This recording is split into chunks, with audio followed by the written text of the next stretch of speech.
సజీవుడైన మన రక్షకుడైన యేసు క్రీస్తు నామంలో మనకందరికీ శుభములు.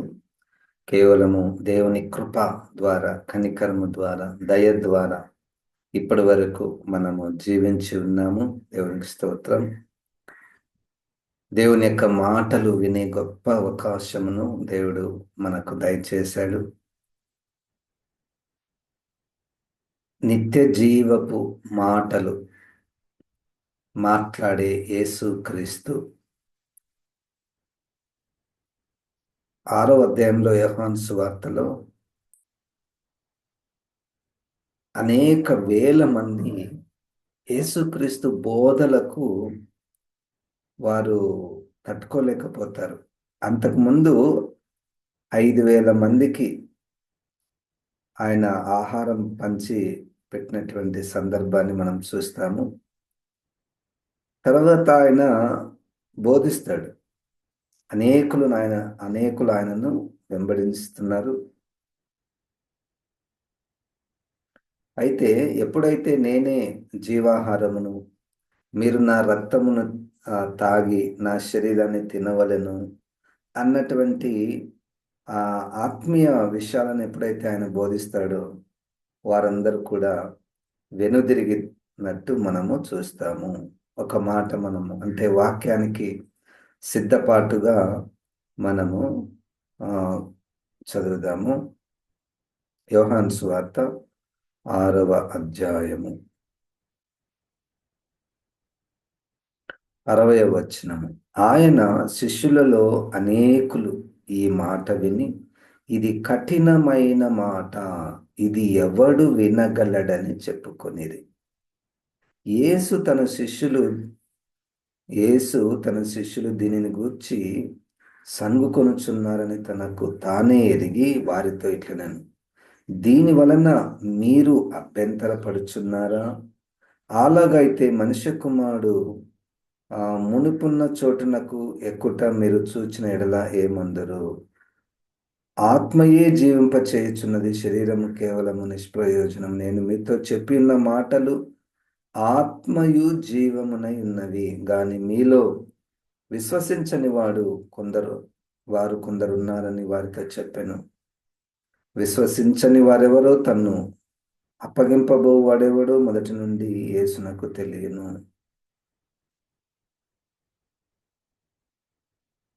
66వ వచనంలో, అప్పటి నుండి ఆయన శిష్యులలో అనేకులు వెనుక తీసి మరి ఎన్నడూనూ ఆయనను వెంబడింపలేదు. కాబట్టి యేసు, మీరు కూడా వెళ్ళిపోవలనని ఉన్నారా అని 12 మందిని అడిగగా, సీమోను పేతురు, ప్రభువా, ఎవని యొద్దకు వెళ్ళుదుము? నీవే నిత్య జీవపు మాటలు గలవాడవు. నీవే నిత్య జీవపు మాటలు గలవాడవు. నీవే దేవుని పరిశుద్ధుడవని మేము విశ్వసించి ఎరిగి ఉన్నామని ఆయనతో చెప్పాను. వాక్యం వింటున్నప్పుడు కొంతమందికి అది చాలా కఠినముగా, ఎంత కఠినముగా అంటే ఇంకొకసారి జీవితంలో ఈ వ్యక్తితో మాట్లాడకూడదు, ఇంకొకసారి ఈ వ్యక్తి ముఖాన్ని చూడకూడదు, అంత కఠినమైన మాటలు, అంత కఠినమైనటువంటి మాటలు. అంటే యేసుక్రీస్తు మాటలు అది మెజారిటీ. మైనారిటీ 12 మందిని అడిగినప్పుడు దాంట్లో పేతురు గారు, నీవు జీవపు గల మాటలు గలవాడవు,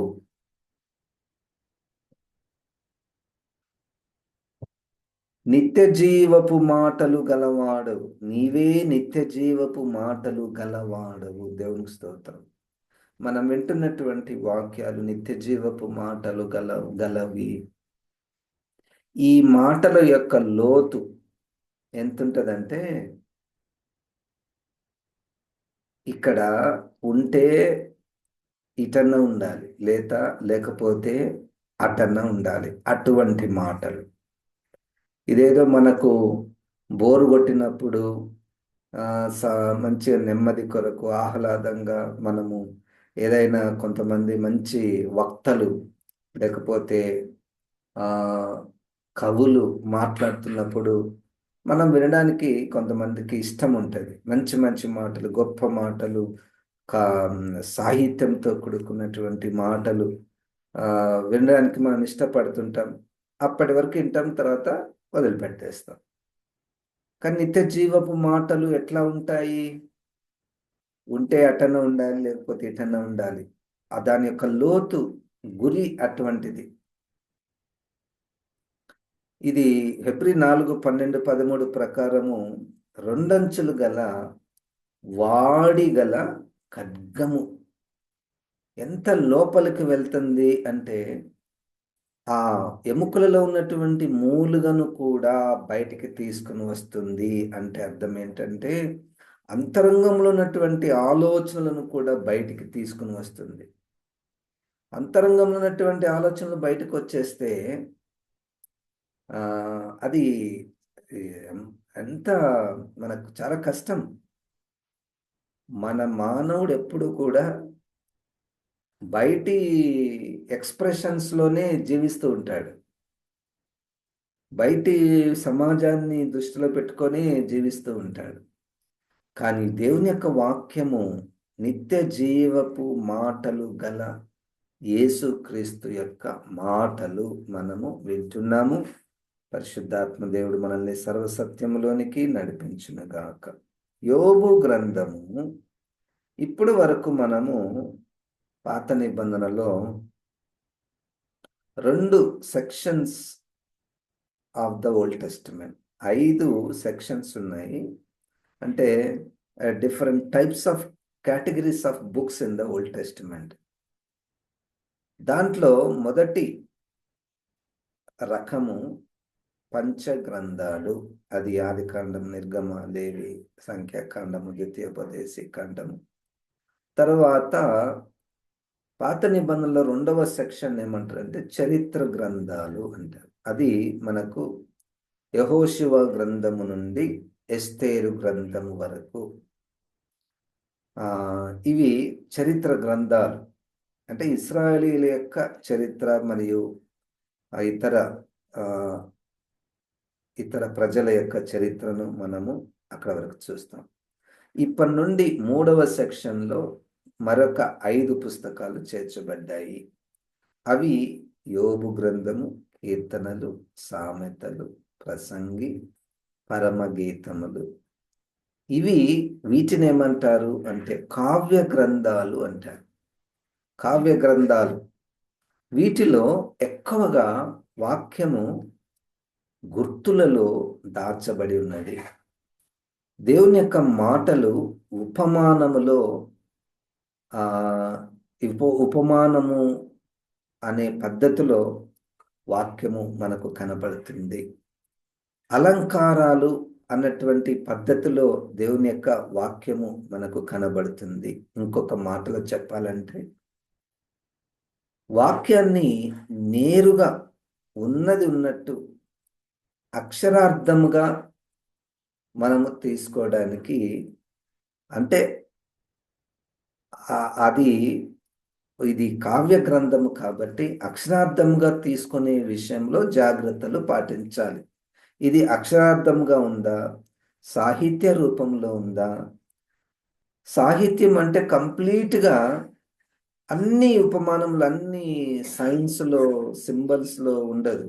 అక్కడక్కడ మరలా అక్షరార్థమైనటువంటి మాటలు కూడా ఉంటాయి. ఇది పరిశుద్ధాత్మ దేవుడు మాత్రమే మనకు జ్ఞానం ఇచ్చి ఏది అక్షరము, ఏది ఆత్మ సంబంధమైనటువంటిది, ఏది నేరుగా రాయబడింది, ఏది మనం ఉపమానంగా లేకపోతే అలంకారంగా మనం తీసుకోవాలి.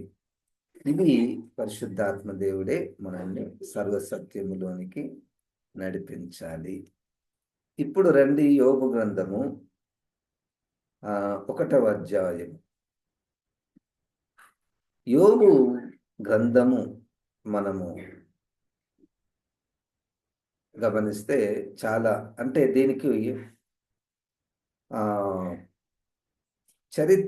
దీని చరిత్ర ఇది అన్ని పుస్తకాలలో మొట్టమొదటిగా రాయబడినటువంటి పుస్తకం అని కొన్ని ఆధారాలను ఆధారం చేసుకొని చెప్పబడినటువంటి గ్రంథము. ఇవి మనము వాటిలోనికి ఇప్పుడు ధ్యానించడం లేదు, కానీ మనము ఆత్మీయంగా ఎదగడానికి కొన్ని విషయాలను మనము పరిశీలిద్దాము. ఇది చాలా ప్రత్యేకమైనటువంటి గ్రంథము. ఎంత ప్రత్యేకత అంటే ఇది రాయబడినటువంటి భాష, ఈ రాయబడినటువంటి భాష అంటే హెబ్రీ భాష కానీ, తర్వాత దానిని అనువదించినటువంటి భాషలు కానీ, ఈ భాష ఎంత ప్రాముఖ్యత సంతరించుకున్నది అంటే ప్రారంభంలో literature, English literature was religious. అంటే సాహిత్యము మొట్టమొదటగా అది మత సంబంధమైనటువంటి సాహిత్యముగా మనము చరిత్రలో చూస్తాము. మరి ముఖ్యంగా క్రైస్తవ సాహిత్యము బైబిల్ని ఆధారం చేసుకొని, ఆ క్రైస్తవ సాహిత్యము వాజ్ ఎ రెవల్యూషన్. ప్రపంచానికి అది ఒక విప్లవాత్మకంగా ఆ క్రైస్తవ సాహిత్యము, వాక్యము ఆధారం చేసుకుని రాయబడినటువంటి సాహిత్యములో యోబు గ్రంథము ప్రాముఖ్యమైనటువంటిది. అందుకని అక్కడక్కడ మనము ఈ ఇంగ్లీష్ లాంగ్వేజ్ నేర్చుకోవడంలో కూడా విద్యా రంగంలో ఈ యోబు గ్రంథం నుండి కొన్ని భాగాలు తీసుకొని ఆ విద్యారంగంలో పాఠ్య పుస్తకాలలో కూడా చేర్చినటువంటి సందర్భాలు ఎన్నో ఎన్నో ఎన్నో ఉన్నాయి. అది అంత ప్రాముఖ్యమైనటువంటి మంచి సాహిత్యంతో కూడుకున్నటువంటిది ఈ యొక్క యోబు గ్రంథము. సరే, యోబు గ్రంథము 42 అధ్యాయాలు కలిగినటువంటి యోబు గ్రంథము. ఈ యోబు గ్రంథానికి ఇతర పుస్తకాలకు మనకు అంత సంబంధం లేనట్టుగా మనకు కనబడుతుంది. కానీ దేవుడు gods affairs with the human being, gods affairs with the human being is very much connected. ఈ పుస్తకంలో మనం చూస్తాము. అంటే నా ఉద్దేశం ఏంటంటే ఇక్కడ ఈ పుస్తకంలో ఇతర వ్యక్తులు మనకు కనపడరు. దావీదు గారు కానీ ఇంకొకరు కానీ, కేవలము యోబు గారు, తనకు 3 స్నేహితులు, చివరిగా ఇంకొక స్నేహితుడు, వీళ్ళ సంభాషణలు. The longest dialogue in the whole Bible is found in book of Job. The longest question is found in the book of Job. అంటే అతి పెద్ద ప్రశ్నలో అతిపెద్ద ప్రశ్న అనడంలో నాకు 2 ఉద్దేశాలు ఉన్నాయి. ఒకటి ఏంటంటే ఆ ప్రశ్న చదివితే చాలా పెద్దగా ఉంటుంది,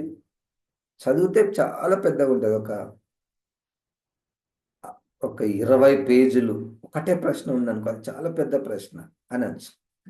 రెండవది, జవాబు దొరకనటువంటి ప్రశ్న ఏదైనా ఉంటే దాన్ని కూడా మనము అతిపెద్ద ప్రశ్న అంటాం, చాలా పెద్ద ప్రశ్న అంటాం. ఆ 2 కూడా యోబు గ్రంథానికి వర్తిస్తాయి. సరే, ఇప్పుడు అతిపెద్ద ప్రశ్నలో ఆ ప్రశ్న ఏంటంటే, వై ఈవిల్?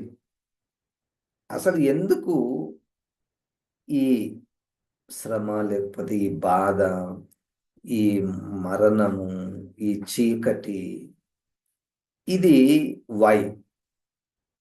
Why suffering?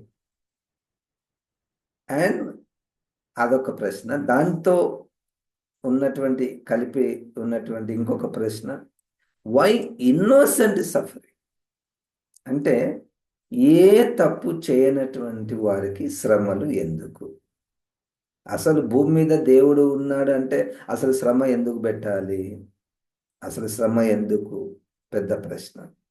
రెండవది, మంచిగా ఉన్నటువంటి వారికి, ఏ తప్పు చేయనటువంటి వారికి శిక్ష ఎందుకు? శ్రమ ఎందుకు? బాధ ఎందుకు? భూలోకంలో ఏ చట్టము కూడా ఒప్పుకోదు కదా. ఏ తప్పు చేయనటువంటి వారికి శిక్ష ఏ చట్టమైన విధిస్తుందా భూమి మీద? విధించదు. కానీ ఇక్కడ ఒక మనిషి ఏ తప్పు చేయనటువంటి వ్యక్తికి ఎన్ని శ్రమలు, అది దేవుని న్యాయములో, న్యాయ వ్యవస్థలో ఏలాగు నిలబడుతుంది? ఇది పెద్ద ప్రశ్న. I don't know. I'm not here to clarify I'm not here to tell you the mind of God, and this is the purpose of God, and this is the answer of God for the innocent suffering. నాకు తెలియదు. As we together continue to meditate upon this text along with other scriptures, maybe the Spirit of God will reveal the truth. Not simply for the sake of knowing new things, but for the sake of the spiritual growth. అసలు మనము కొత్త విషయాలు తెలుసుకోవాలన్నటువంటిది కొంత మేరకు అనుమతించబడుతుంది. అది శృతి మించితే అపవాది లిస్టులోనికి వచ్చేస్తాడు. ఇది మనలో ఒక ప్రమాదం, క్రైస్తవులలో ప్రమాదం ఏంటంటే, కొంతమంది కేవలం కొత్త విషయాలు తెలుసుకోవడానికే అదే మనసు ఉంటుంది.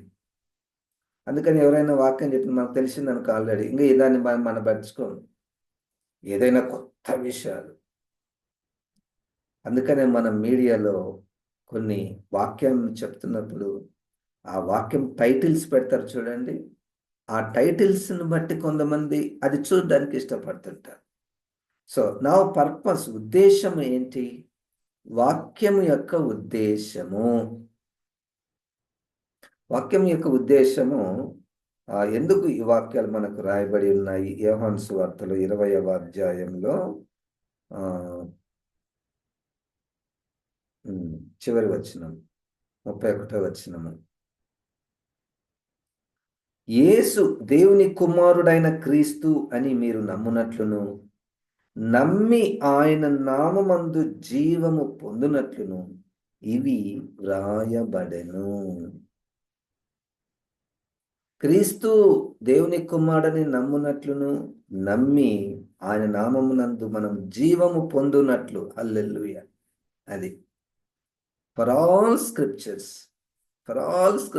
reading the scriptures or preaching the scriptures. ఉపదేశ సారం ఏంటి? అసలు ఎందుకు ఈ మీటింగు? ఎందుకు మనం వాక్యాలను ఒకరినొకరు మనం చెప్పుకుంటున్నాము? నేనెందుకు బోధిస్తున్నా? నేను జీవము పొందాలని.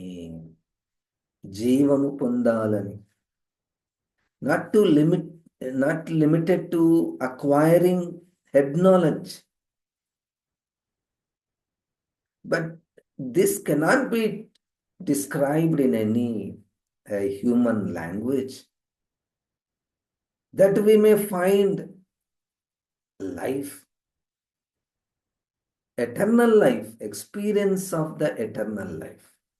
దేవుని మాటలు నిత్య జీవము గల మాటలు.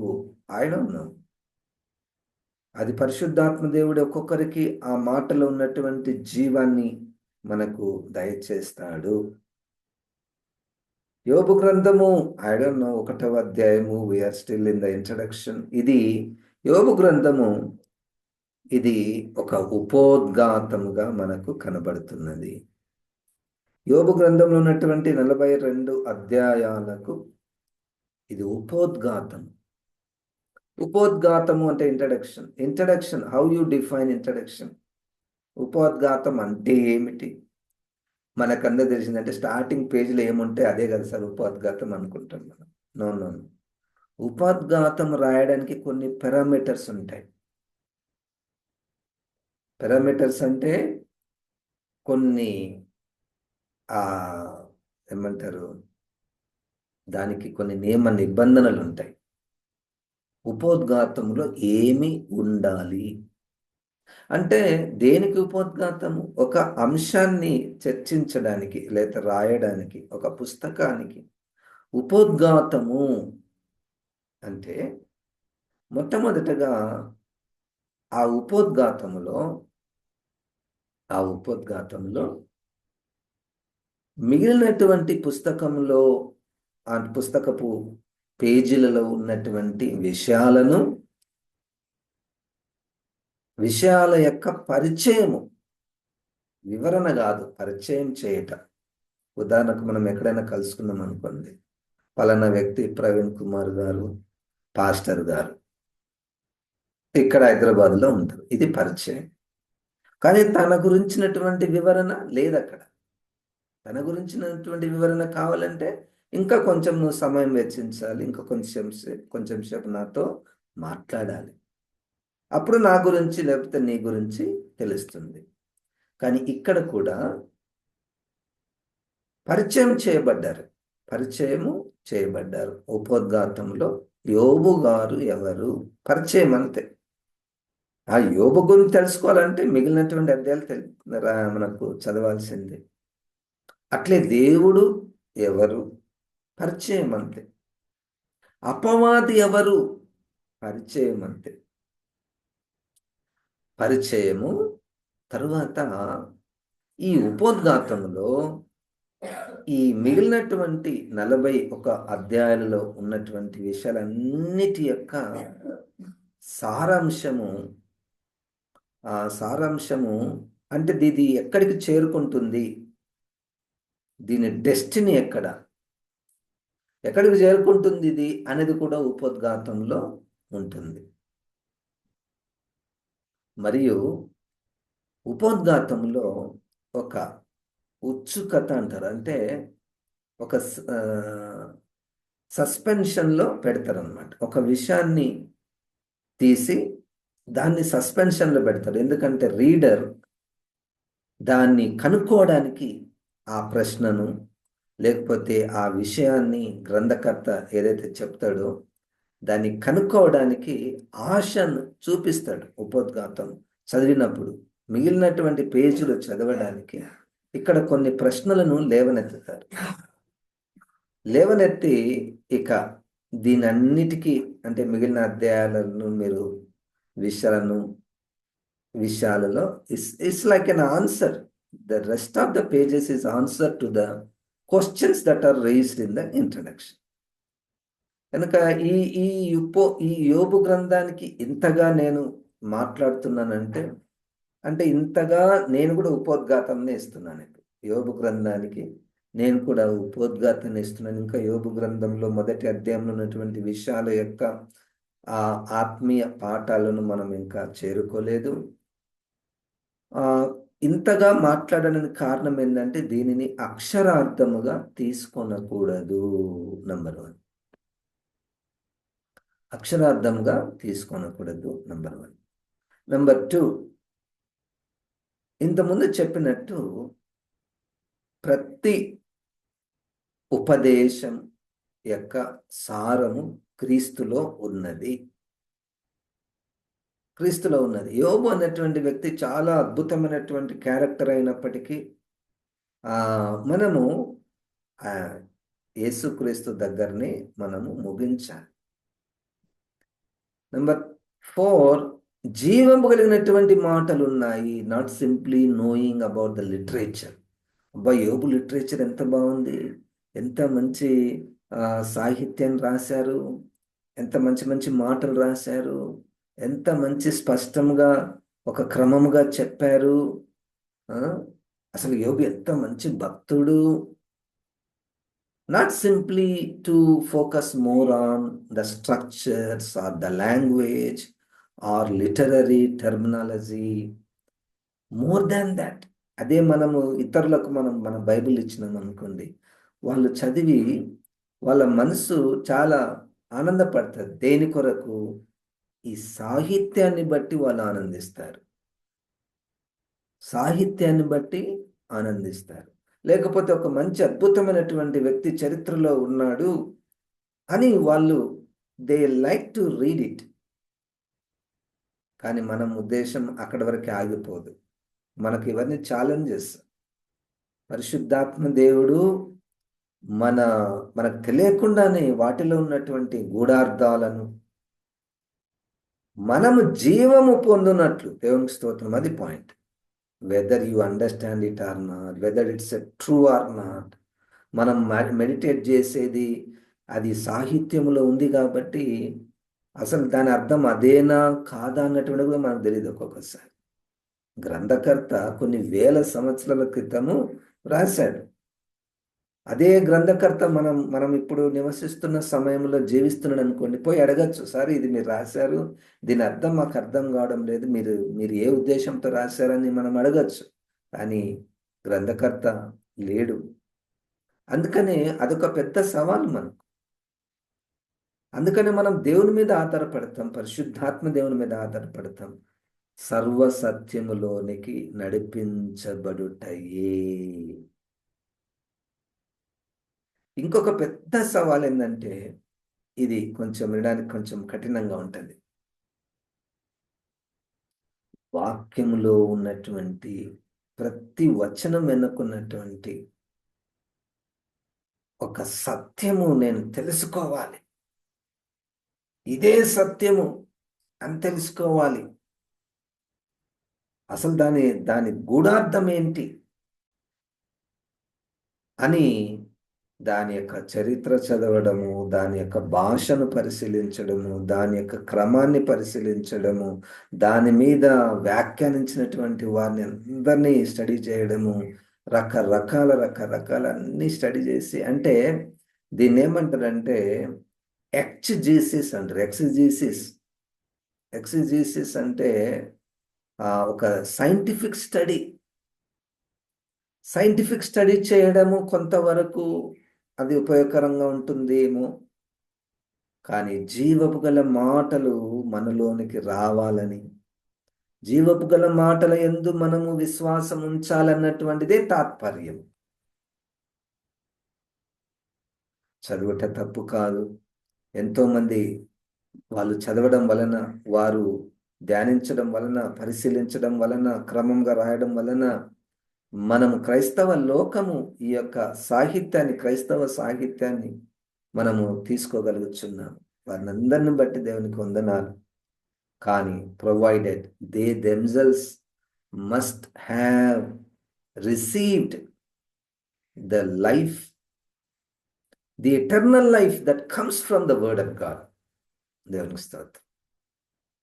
మొట్టమొదటగా వాక్యము ఎందుకు అంటే మనల్ని అది కడగడానికి, ఉదక స్నానముతో కడగడానికి. దేవునికి స్తోత్రం, హల్లెలూయా.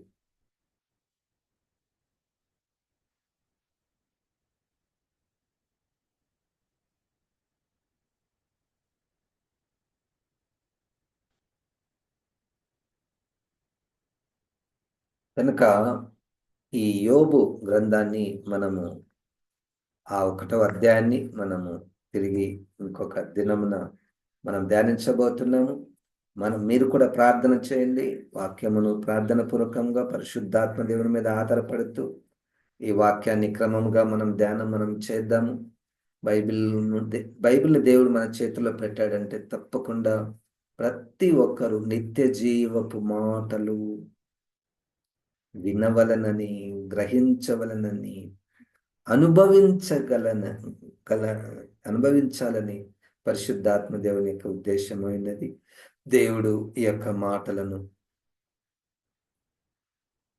దాన్ని మనలో దాచి ఉంచునుగాక. ప్రార్థన చేసుకుందాం. జీవము గల దేవా, నీవు నిత్య జీవము గల మాటలు గలవాడవు ప్రభా. మా సంభాషణలో, మా ఉపదేశములలో ఉన్నటువంటి సారమును, సత్య సారమును, నిత్య సారమును మాకందరికీ దయచేయమని యేసు పరిశుద్ధ నామమున ప్రార్థిస్తున్నాము తండ్రి, ఆమేన్. ఇప్పుడు మన పరమ తండ్రి అయిన దేవుని యొక్క ప్రేమ, ప్రభువైన యేసు క్రీస్తు యొక్క కృప, పరిశుద్ధాత్మ దేవుని యొక్క సహవాసం మనకందరికీ సదాకాలము తోడయుండును గాక.